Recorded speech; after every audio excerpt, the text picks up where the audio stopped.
Hello, everybody, and welcome back to another episode of Star Wars Alliance. Of course, I am your host, Clay, and with me today, like always, well, not like always, because I wasn't here last week. Sarah, thank you so much for covering for me. I still have not listened to that episode, but it is within the next 3 episodes that I am listening on my playlist. Well, I have a huge playlist. I've been catching up on some YouTube series that I've been watching and everything else. We rant about it in next week's Ranger Alliance. Me and Joe do, but it's like the second or third episode up on my playlist on podcast. So I'm trying to catch up. I really am. But Sarah, thank you so much for being there last week to talk about Rebels, talking about Christopher Lloyd as well, being casted into the Mandalorian. So, and there is Flynn. So Katie. Yeah, it was a great episode. It was really good to talk about Rebels. So yeah, you go listen to it, and if you are listening and haven't listened to it, go listen to it. You just in the Star Wars Alliance feed, you go back one episode. It's very easy. So Yes. So, of course, guys, before we jump into anything today, we do have a very interesting conversation. This is a very, there wasn't a whole lot of news this week. There's basically no news, to be completely honest. There was just a beautiful cover that was released earlier this past week. We're going to talk all about that. But today is going to be a little bit of a discussion episode. I brought a question to Katie the other day, and I said, "Hey, maybe this is something that we can talk about." It is something that we've kind of brought up several times in our discussions in the past, but we're going to kind of narrow in on that conversation and talk about it. So before we do that, of course, this is a network, a podcasting work, the GUA, Geek Ultimate Alliance Network. So we do have to do that paperwork. So of course, guys, remember we are a part of the Geek Ultimate Alliance Network, which means that we have a plethora of shows, 8 to be exact, across 7 days a week. So we have a weekly and bi-weekly schedule. On the bi-weekly schedule, of course, is a slice of film that is coming back next week. Right? Is it next week? It is next April week. 3rd. So Yes. it is Sunday, and then very soon it will be moving to Mondays. So just as a general heads up, so you can keep track of that, which it gives me more time for new movies to record on the same weekend, so we can get listeners and everything. But very excited for that. We have the intro podcast, and then we also have an Oscars rewind. So very excited. Oh no! I know. Oh man, that's gonna be so fun to listen to. Oh man! But of course, on Mondays we do have Ranger Alliance and World's Finest True Believers. Next week is going to be, of course, Ranger Alliance with me and Joe. This week was World's Finest True Believers with Travis Hines, and Chris Balga talking Year 5, the finale of the first Injustice series. Really fun stuff. And it looks like Katie has finally jumped on the train for Injustice.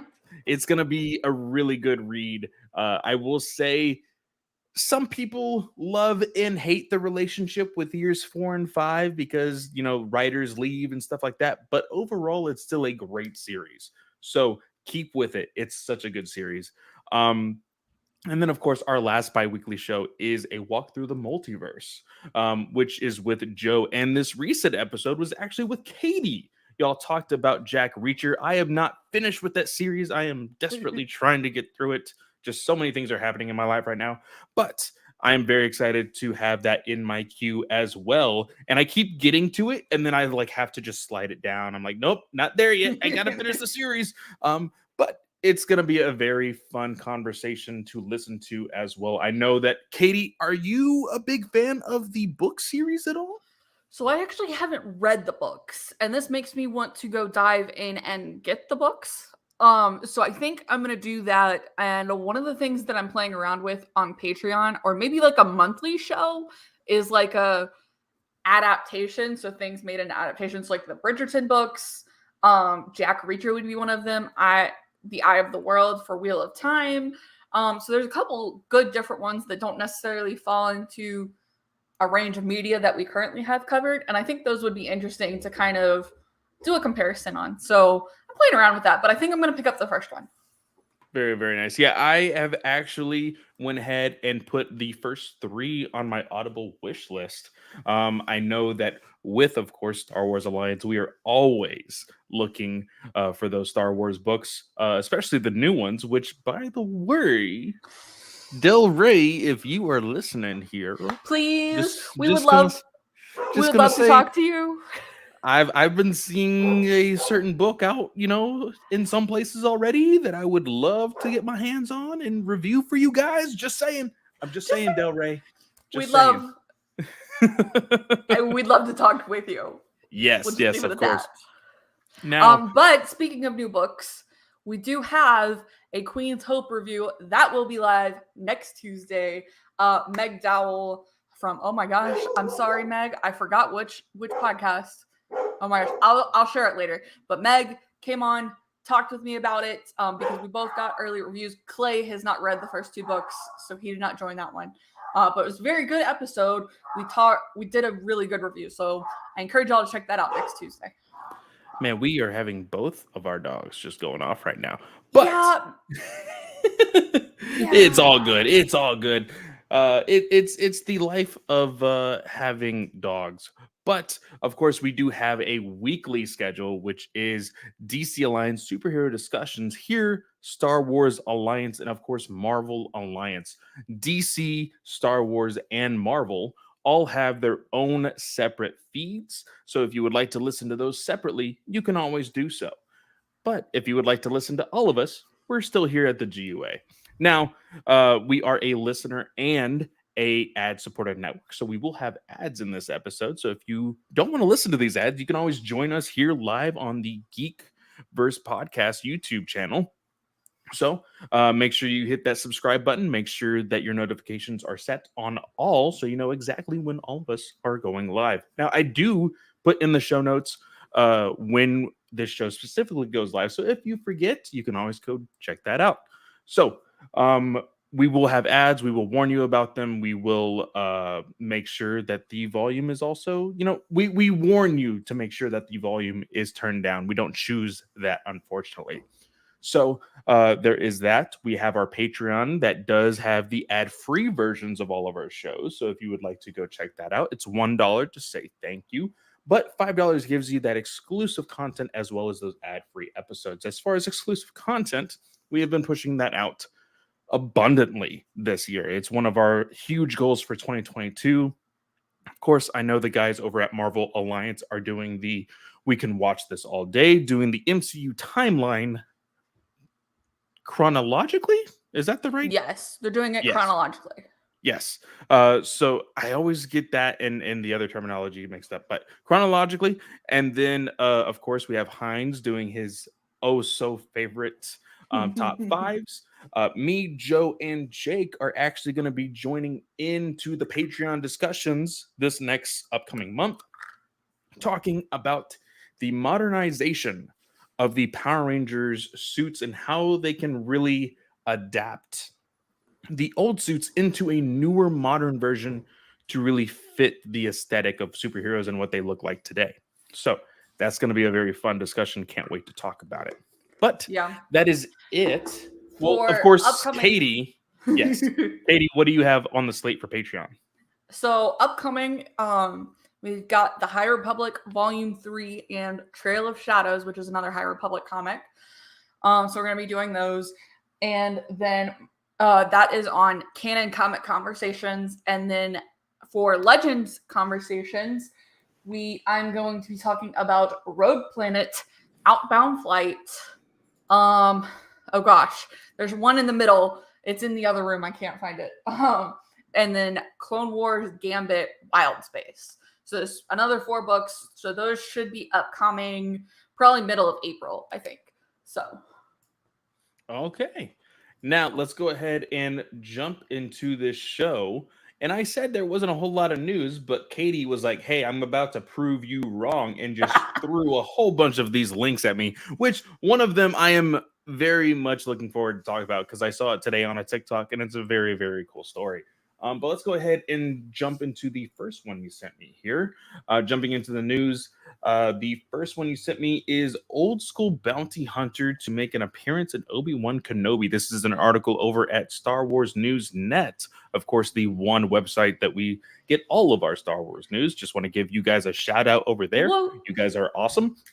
So, Katie, what is this all about? What old school bounty hunter are you talking about? So this old school bounty hunter is Forlom, who makes an appearance in The Empire Strikes Back as one of the bounty hunters that Darth Vader sends out to hunt for the Millennium Falcon. This is an exclusive from Star Wars News Net for Obi-Wan Kenobi. So it could be interesting to see what he appears in. He's also appeared in several comic book issues, including Star Wars, Darth Vader, Bounty Hunters, War of the Bounty Hunters, and a couple others. So I've never been a big bounty hunter person other than like the main ones, so like Boba Fett and yada. So it'll be interesting to see how he's utilized.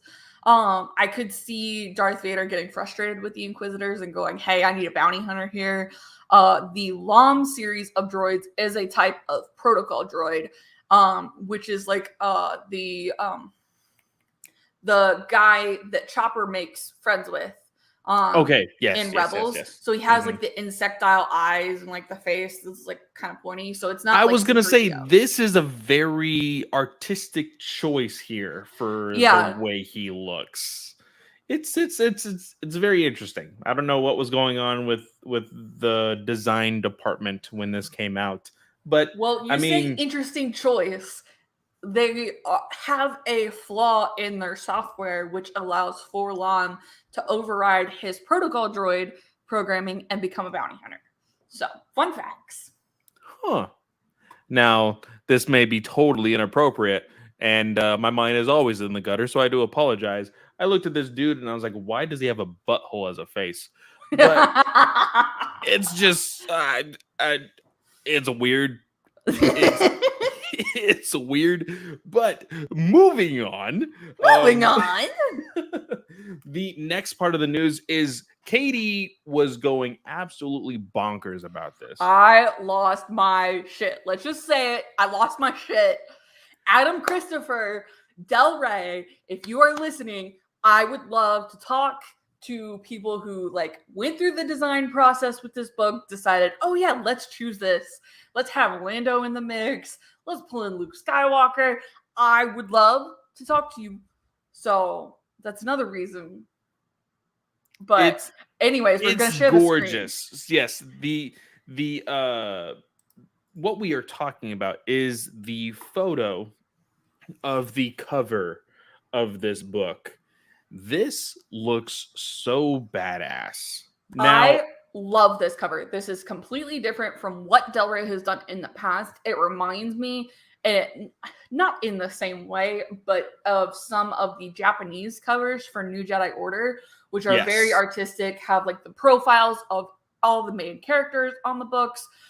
But it's like a painting. For those who are listening, it's like a painting. You've got Luke on, if you're facing the cover, Luke is on the right-hand side. He's got his green lightsaber, and he looks a little bit older. So this is probably, I would say probably a couple years. Adam Christopher has actually put out the timeline of when this novel appears. Okay. I don't remember exactly what it was. But Luke is on the right side. Lando's got a blaster, and he's on the left side. And then in between the middle, in the center of the cover, you've got what looks like maybe a Knight of Ren with a red. That's what I assumed that it would be. It looks very intimidating. He kind of has like this, like almost. He's got like Jason a skull type of mask. Yeah, it's very Friday the 13th feeling, especially with like just the aesthetic of the red lightsaber and everything else. It's very ominous. Mm-hmm. I think this is dope, especially for the title of this book being Shadow of the Sith. I am super excited about this. I am so ready to jump into this. Now, there is an excerpt for... I actually read the excerpt. Oh, I have not. I don't know if I can. Do you want to know a big factor? of the excerpt. Come on, lay it on me. Lay it on me. I will Anakin give. Skywalker's Force Ghost, as the young Anakin Skywalker makes an appearance at the end of the excerpt and says, "Take my hand." And that's the end Okay. of the excerpt. I saw this explaining Star Wars tweeted it, and I was like, oh shit. Like, I don't read excerpts. I don't read excerpts at all. But I saw this and I was like, okay, fuck, I'm gonna read it. Well, there is now precedent for this because although there are some parts of the fandom that really don't like it, yes, the version of the film has been edited to where we do see Hayden Christensen's younger self as the Force Ghost that is at the end of Return of the Jedi. So it makes sense. There is precedent for this Force Ghost to be in canon of these books and of course Star Wars. So that is very interesting. And of course, um, Nathan is here in the Hi chat. Nathan. Nathan, what is up? He is saying kind of a Court of Owls meets Jason. That would be dope. If there was a organization, oh, I guess would you say the Night Hill is not like the Court of Owls? No, it's they're I too don't aggressive. I don't know They're anything too about the aggressive. Court of Owls yet. I'm still reading. Well, yeah, just the mask. So the Court of Owls, the organization, not to like really ruin the surprises or Derail. anything, and derail into my other fandom of DC Comics, but I will say this, Katie. The Court of Owls is an organization that is as old as Gotham, basically, and it is like this secret organization that really basically controls everything there is to be in Gotham, and that's the whole story behind like Batman figuring out this giant mystery and whatnot. So it's very interesting. But yeah, I totally see it now that you say it, Nathan. I totally see the type of Court of Owls esque-ness in that mask. Um, but yeah, very, very excited about Shadow of the Sith. I I told you that I've been saving these credits for when we start to really jump into these books again. Of course, I have not read any of the Padme series, and I was just very curious the other day. I was like, how many credits do I have kind of lingering in my Audible account? And legit, right under my number of credits, it says continue series. And it had the book that you just reviewed on my Queen's Hope. Audible, Queen's Yep. Hope. And I was like, I haven't read any of these books. Now it may be like basically Amazon saying, "Oh, this is a continuation of the Star Wars Yeah. franchise that you've been reading. So here's the next one that was released." So I was like, I can't do it yet. I need to read the other two before I read this one. So it's tempting me. It's tempting me, but I'm gonna save those credits. I still have Convergence, which is another one that I think is coming up pretty soon. Who's the Convergence writer? is Oh, Phase 2 High Republic. Nathan, the writer for Shadow of the Sith, is Adam Christopher. I don't know if you remember, he was originally going to do a Mandalorian original novel, and that one was that canceled. was canceled because because of the show. That's right. Yeah, because of the show. So he's getting another chance to write this one, and I'm very excited. But Because his from a certain point of views story has been yes, very that good. was I was just about to say he did do one in there, and I did the New Hope. I still need to grab the Empire Strikes Back of those series. So looking forward to that as well. Next story on the docket is this actually came into our GOA conversation this morning. There is a little news, non-news, I guess, kind of, about the Lando series. And I am right there with Snell. It has been over a year, not just a year. It has been more than a year that we have gotten any kind of update on this. Yeah. So it says here, the title of this article says Donald Glover addresses Lando Disney Plus series. Now, he was also, I believe, on the Late Show with. I'm sorry. Chris said, dang, that lightsaber is going right through Clay's head. Oh yeah. Wait. There we go. I think I would be the hilt.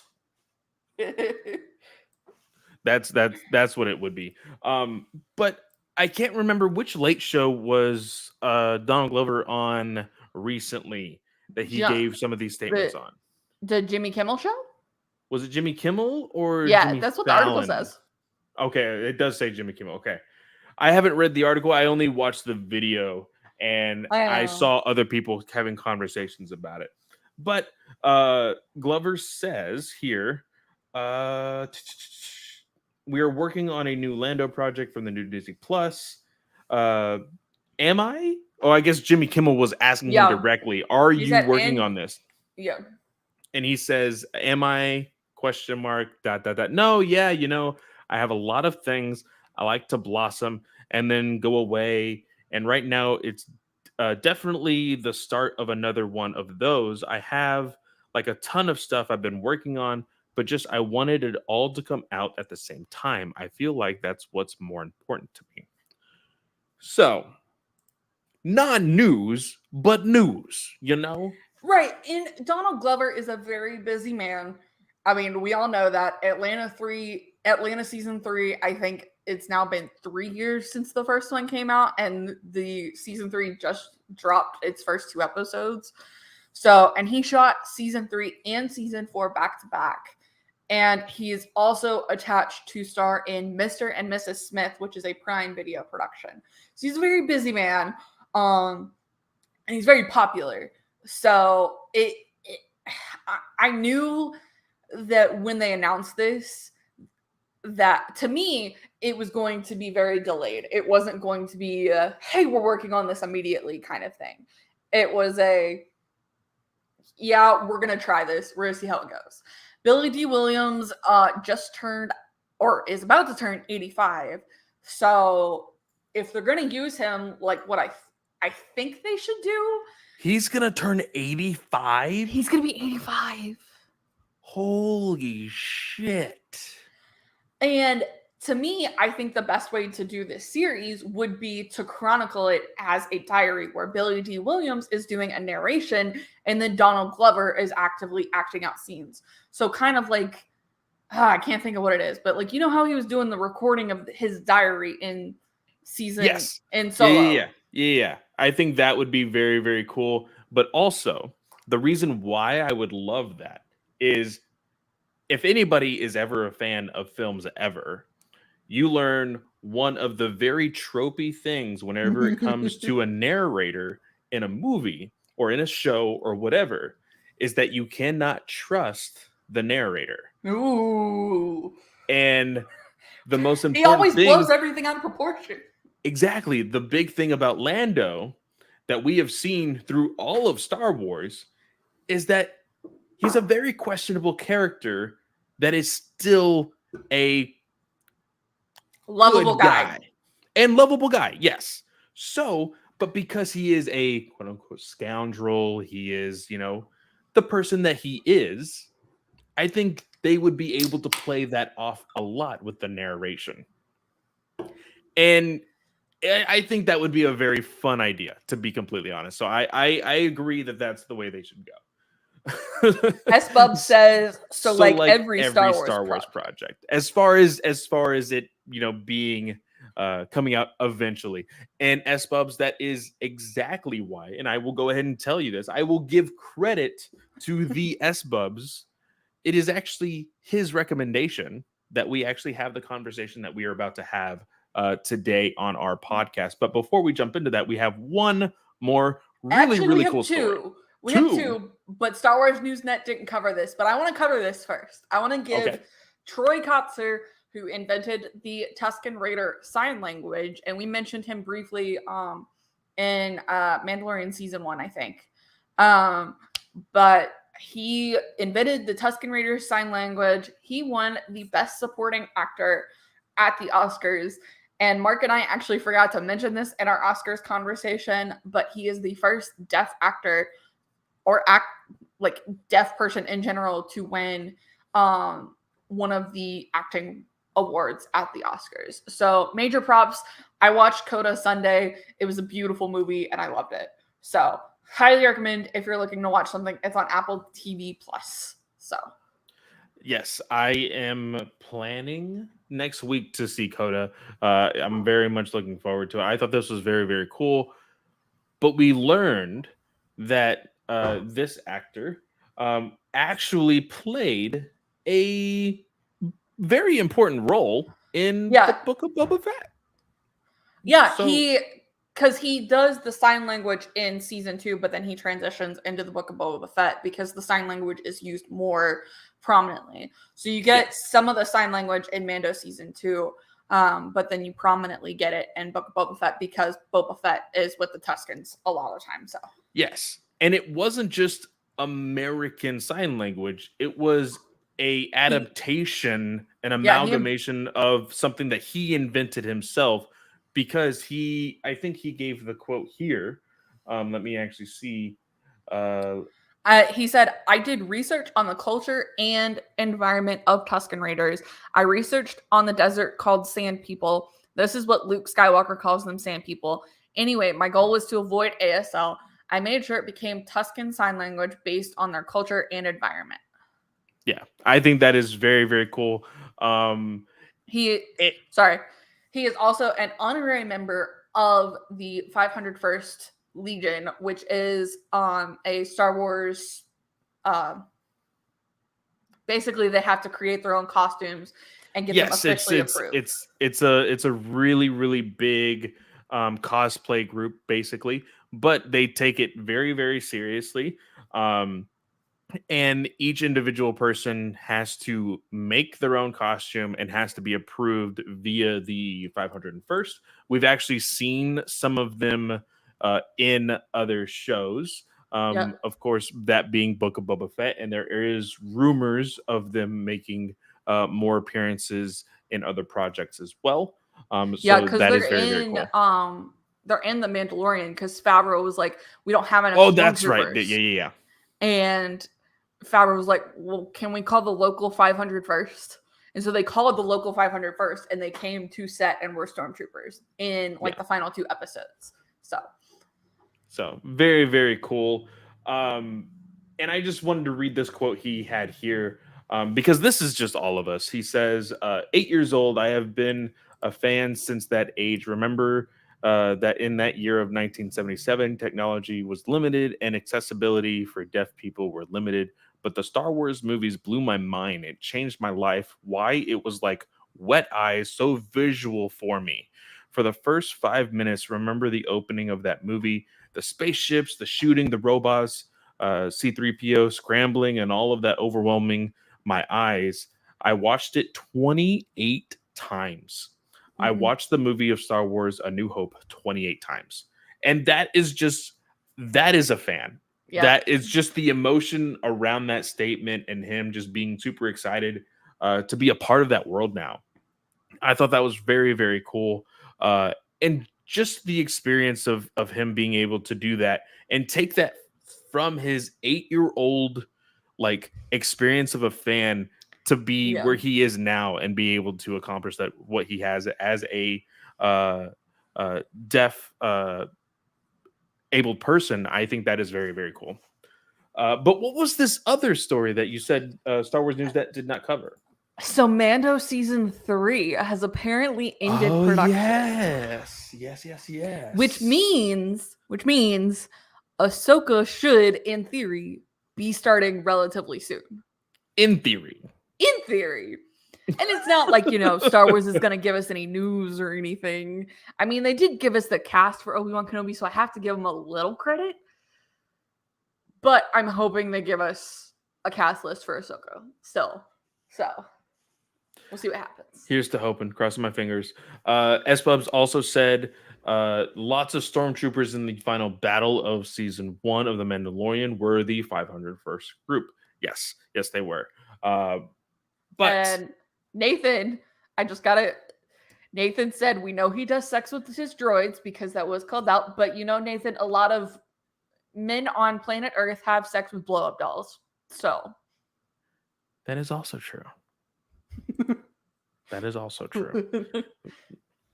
That is a weird fact, but it is. Let's go ahead and jump into let's jump into our first ad break of the night.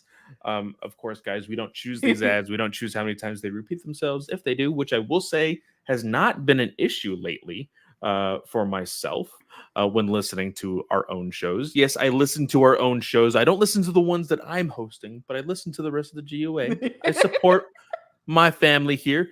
But let's go ahead and jump into that, and we will be right back. And we are back. I'm sorry. I've been laughing at Chris and Nathan. Chris said this show took a turn. And then Nathan says, yeah, but they don't talk back. You can turn off their vocal modulators. Exactly. Han did it to C-3PO.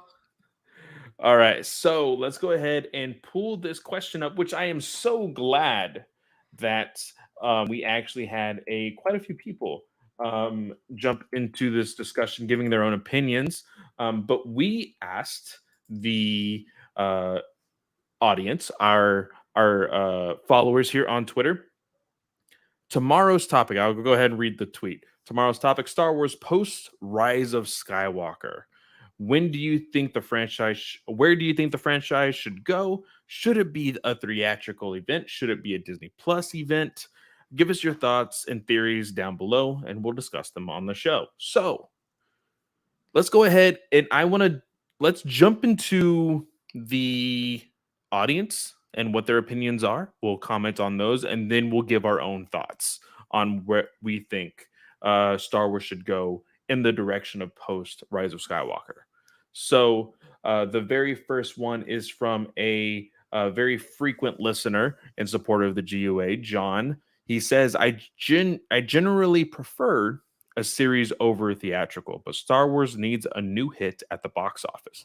I'd say either set it after the sequels with a rebuild Jedi Order against a non-Sith villain, or in the High Republic era with the Nihil, then series on Disney Plus that tie into it. Now, I will say, because we seem to be getting a High Republic type of era, I think that's kind of out of the discussion for now until we start to see more of that build up. But as far as what he says here, a new rebuilt Jedi Order against a non-Sith villain. So I will say this, just like our history and very much like the Star Wars history likes to repeat itself. That's why there was freaking almost 4 freaking Death Stars. So if there is a non-Sith villain on High Republic, why can't there be a non-Sith villain in this new, Jedi Order High Republic type, or not High Republic, but new Republic era with Rey Skywalker? What do you think? I think the problem with going with a non-Sith villain is that you have to be careful about where you go with that, because you don't want to repeat yourself. I mean, you've said it. We've had several Death Star type weapons. We don't necessarily need to see more of those. However, people don't want to see the day-to-day lives in Star Wars. They want to see the big moments that draw people together. So you have those big battles, which is why Rebels is so popular. It's about building a family in the midst of a galactic crisis. Mm-hmm. So I think you have to be careful. I think the High Republic has done well so far with the Nihil. However, I'm still set that Marchion Ro has something to do with the Sith. I think that he does. I will go ahead and jump on that train with you. What that is, I think we might get an answer in Acolyte. Maybe. But I don't know. But you just have to be careful with it. I could see maybe Rey doing some explorations with outside Jedi orders. So maybe tracking back finding a rebuilt Night Sisters order. There's several Force user branches in Legends that you could then recanonize, to say the least, and kind of go in okay, how does this work though? And like getting some kind of history on what's how to make a better Jedi Order. Yeah. I guess. I don't know if that would necessarily turn into the best show though, because people, like I said, people are looking for spectacle. So how are you going to get spectacle out of that? So here's my only argument, and I know this is going to sound very hypocritical with how we had our discussion with Favreau and Filoni. I understand this, but there's precedent for it currently with what there is on Disney Plus. There is spectacle. I can't say that word. I am trying to say it. I can't say it. Fantastical. That's the easier word to say. There is a fantastical type of like visuals for Mandalorian, but it's not crazy like there is in, let's say, that of A Force Awakens, The Rise of Skywalker, The Last Jedi, right?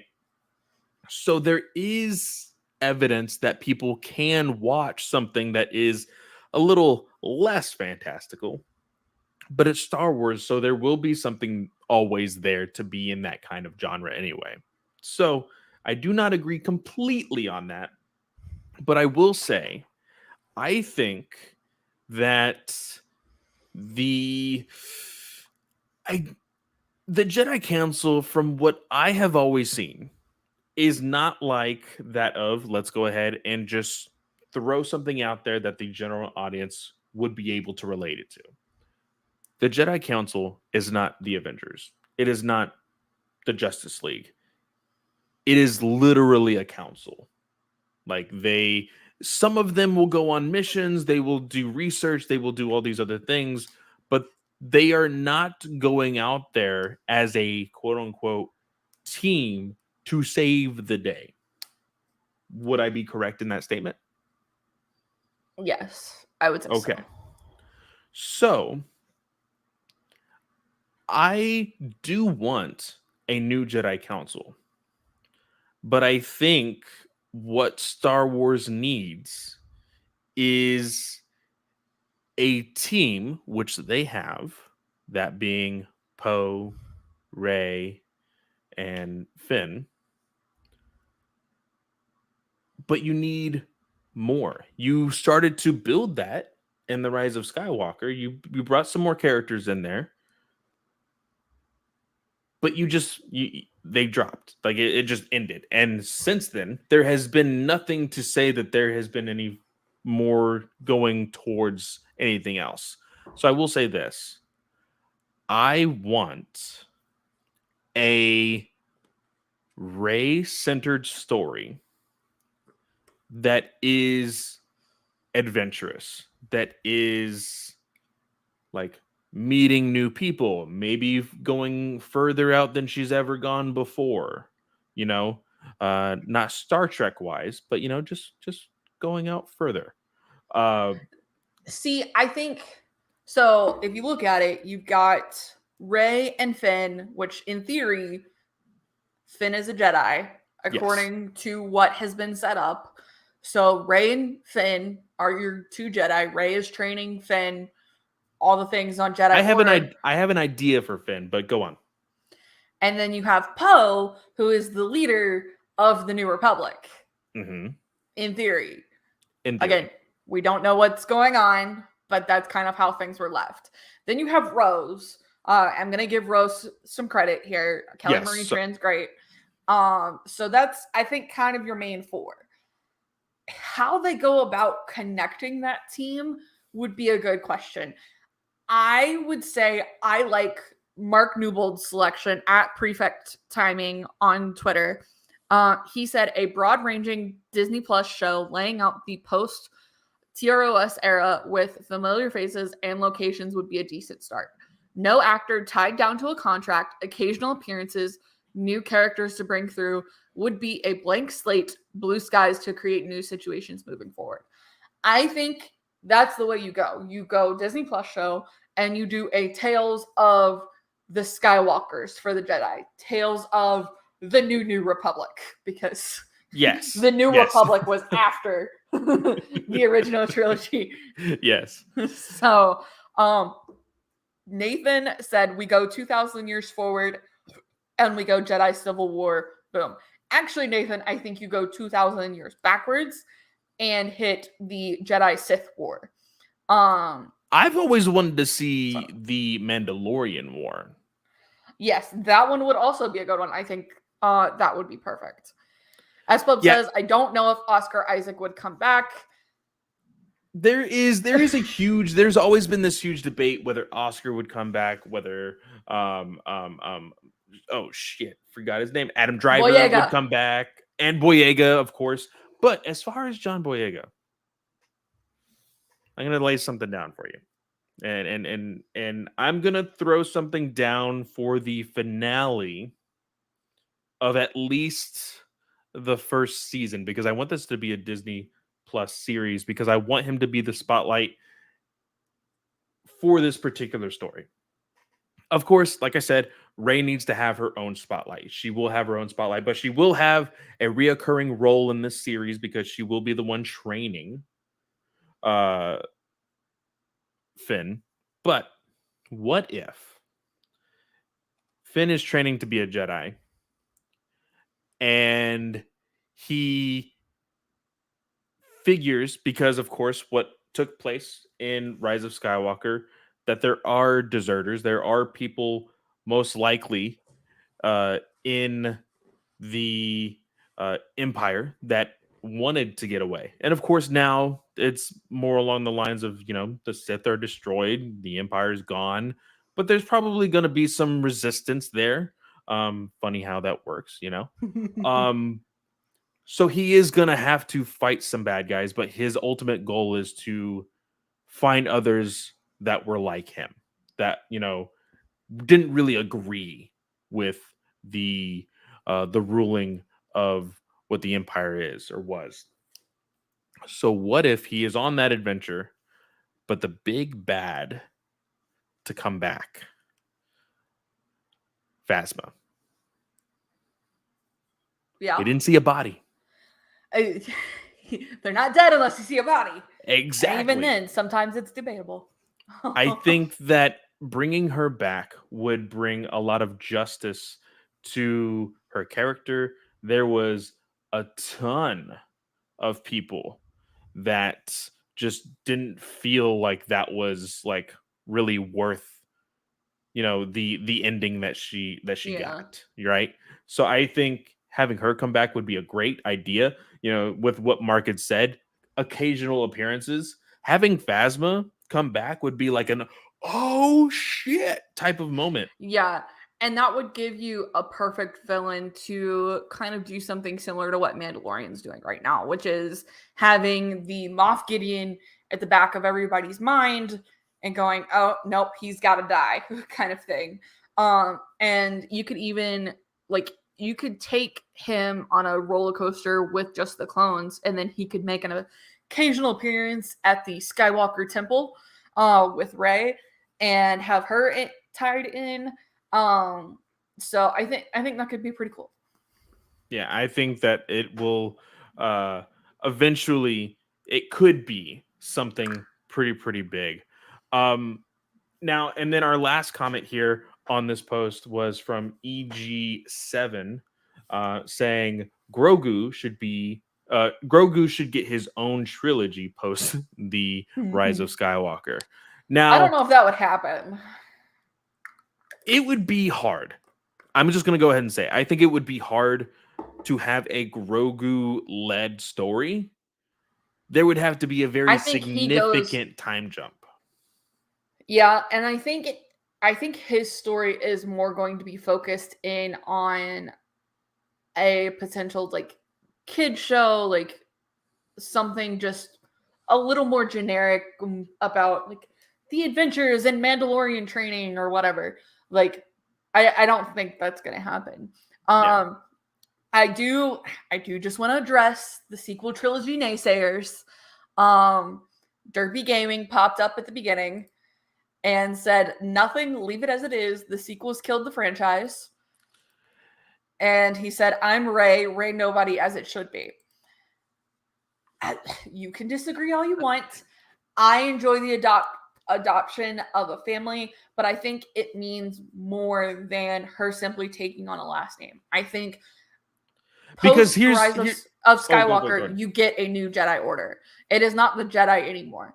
It's going to be Skywalkers, whether it's actually Skywalkers or they choose to do something else. I don't think the Jedi stick around. So I think and you can say it all you want, people. You can say, oh, they're retconning this to make it make sense, blah, blah, blah, blah. I don't give two shits. It's not a fucking retcon. Adding things to a story always makes more sense. So the more details you can give a story, the more it's going to make sense and flow together better. So I think that's what they're going to do. And we'll see this evolve if Lucasfilm gets their shit together. Now, I will say this. I think that one thing when I think about a Rey-led story, especially after the events of the Rise of Skywalker, the adoption of her name, though it being a little meta if they do it, I think for at least a while, and this, when I say a while, it may only be like the first 15 minutes of a film or whatnot, but showing that there's weight to that. You know, yeah, she's very proud at the very end. She's created her own lightsaber, but where does she go from here? You know, uh, there is a wide galaxy out there. You know, the idea may even overwhelm her. Like, where do I start? You know, I have Finn here. I'm going to train him because he's asked to, and I feel like it's appropriate because we know each other so well. He wants to hone in on his skills. But what's after that? Does it evolve into a new Jedi Order or anything else like that? And I do think that puts a lot of weight onto her character that can feel very relatable in the sense of, responsibilities of our own and things like that. And for us as the audience to be able to connect to a character like that, I think is very, very important. So I think that would be very, very interesting.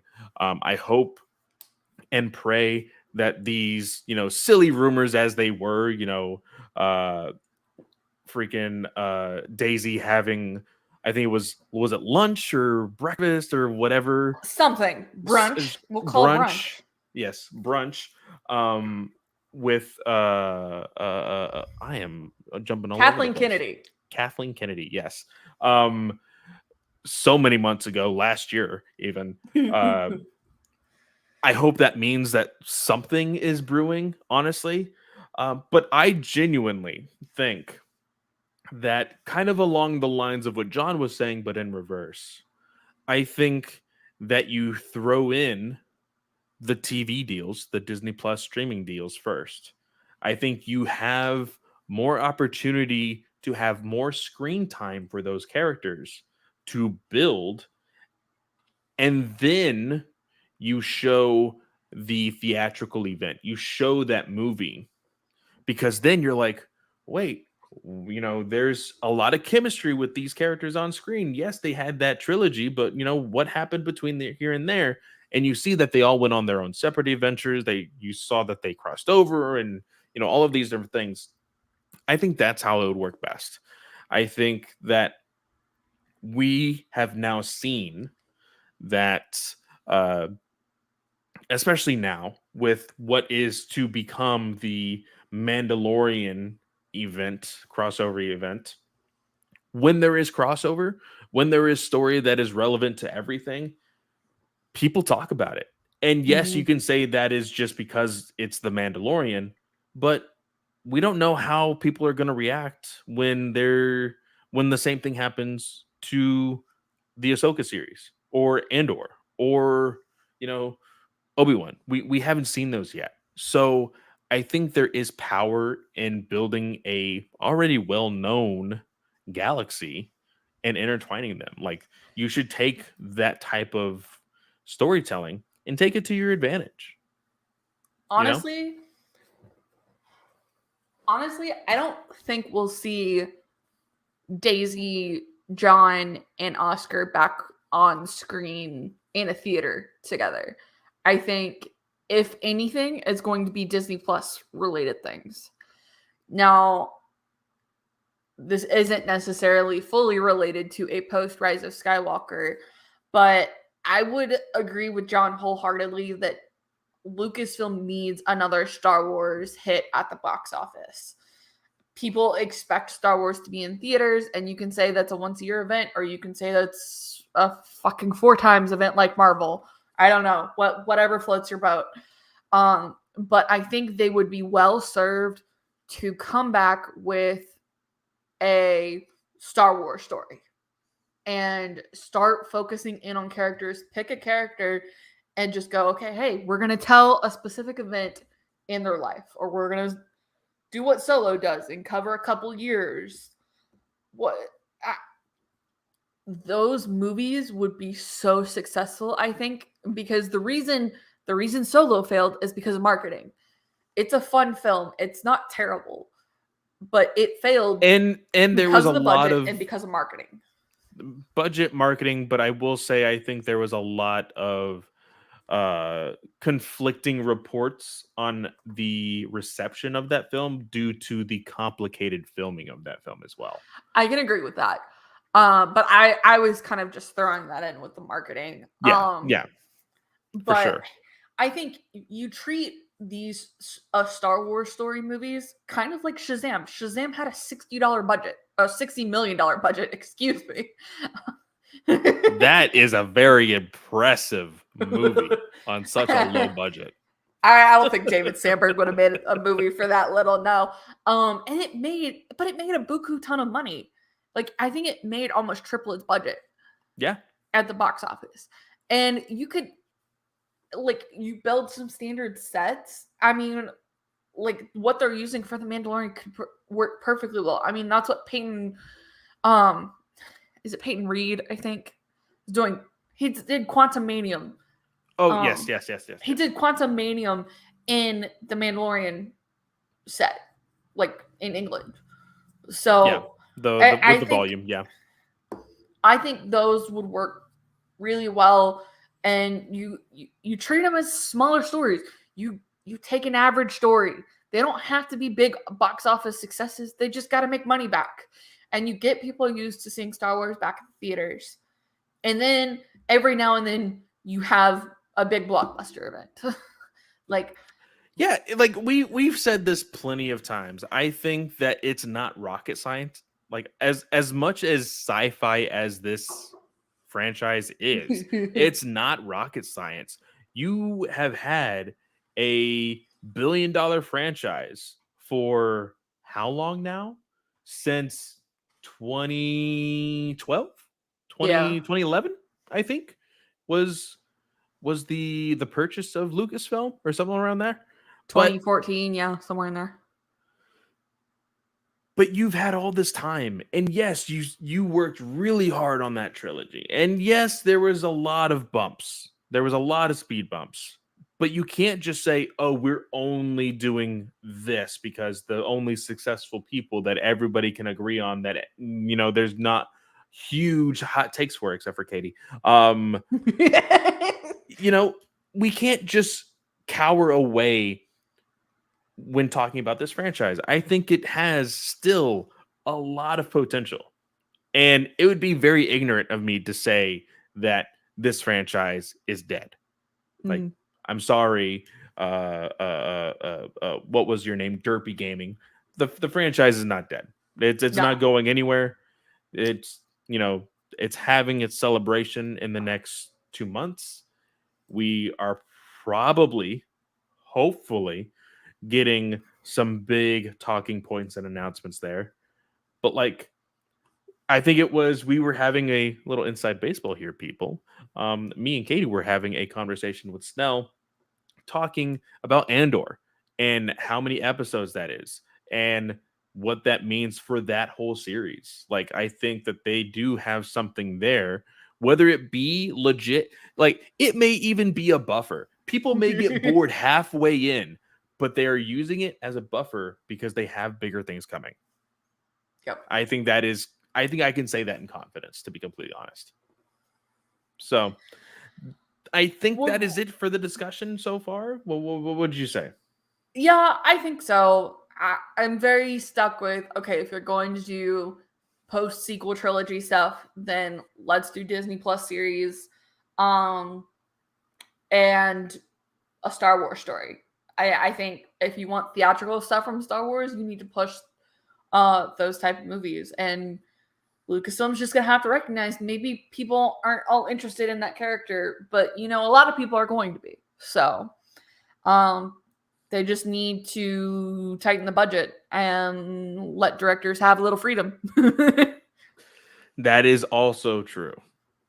But with that, guys, thank you so much for the lively chat here, Yep. Chris and Nathan, giving us a very good chuckle. S-Bubs, thank you for giving us the topic of discussion this week. So thank you for that. Of course, you can always find me at FanboyClay on Twitter. You can look into the bio. You can see the link tree there on that Twitter account and look at all of the shows that I host, that including DC Alliance, Batman News Weekly, Ranger Alliance, and of course, right here, Star Wars Alliance. Katie, what about you? You can find me on Twitter and Instagram. It's at SliceUpKatie. Hopefully with a couple of changes here shortly. I am also going to be on TikTok, and we will be trying some episode promotion things over there, maybe some short and sweet stuff, particularly for Slice of Film, because then I don't have to edit a bunch of stuff. But that is where you can find my personal stuff. My other show on the Geek Ultimate Alliance Podcast Network is Slice of Film 1 on Twitter. And like we said at the beginning, it will be coming back on Sunday. Very excited. So make sure you check that out. We got an hour and a half long intro, and I think about 45 minutes on the Oscar conversation. So be a couple cool episodes. So, and that is a chunky boy for that intro. Holy crap. Yeah, yeah. I was trying to keep it, but Mark is just so talkative when it comes to movies. He's very knowledgeable. I'm excited to have him on for like legit movie reviews, but he gives a lot of cool information about some of the movies that we cover, and just kind of like an introduction to who the hosts are and what their movie tastes are. So very, very interesting. Very cool. Looking forward to that very, very much. But Katie, go ahead and hit us with that outro, because I can never this show remember is it. on Twitter. It's at Star Wars Alliance with the A and the Wars. Very important. Don't forget it. Next episode you can find on Tuesday. It's the Queen's Hope review with Meg Dowell. And I still forgot to look up what podcast she's a part of. Meg, I am so sorry. Let me do that real quick, actually, because I have my Twitter pulled up.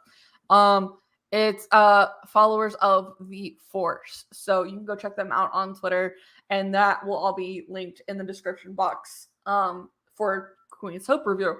But y'all, I want to wish everyone a great day or night, whatever time you're listening or watching, and we will see y'all next time. May the Force be with you.